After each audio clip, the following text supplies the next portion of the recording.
জীবনে যতই বাধা আসুক না কেন আর যাই সমস্যা হোক, একমাত্র সমাধান কিন্তু আমরা এই ঠাকুরের কাছে গিয়ে পাই। তার জন্য বারবার ছুটে আসি তার কাছে আমাদের মনের আশা। সঠিক পথের দিশা একমাত্র এই ভগবানই আমাদেরকে দিতে পারে।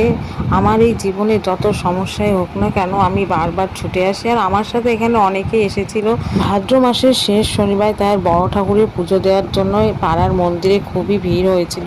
সকলেই তার মনের আশা পূরণ করতে এখানে আসে বারবার ছুটে ছুটে। সকাল সকাল রেডি হয়ে তাই চলে এসেছিলাম মন্দিরে পুজো দেওয়ার জন্য। আর এখানে দেখো সবাই মিলে হাতে হাতে কত সুন্দর কাজ করে দিচ্ছে।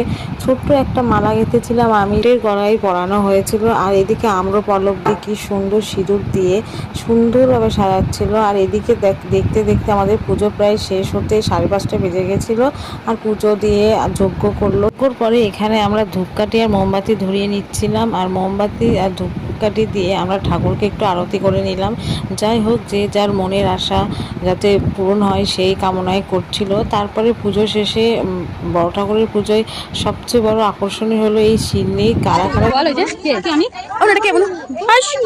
এটা ছোট ঠাকুর এটা বড় ঠাকুর। বলছি তোমার মতো জুতো কিনে দিবা? আমি এটা নিয়ে নিই, দেখো একটা বাচ্চা জুতো নেওয়ার জন্য মরিল হয়নি। এই জুতোটা নেওয়ার জন্য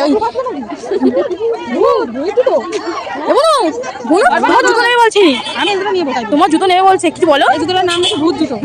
তোমার দেবে না তাই ভূত জুতো। এদিকে পুজো কমপ্লিট হয়ে গেছিলো আর আমরা এদিকে প্রসাদ খাওয়ার জন্য লাইন দিচ্ছি। আর চারিদিক গোছাচ্ছিল যে কখন আমাদের প্রসাদ দেবে।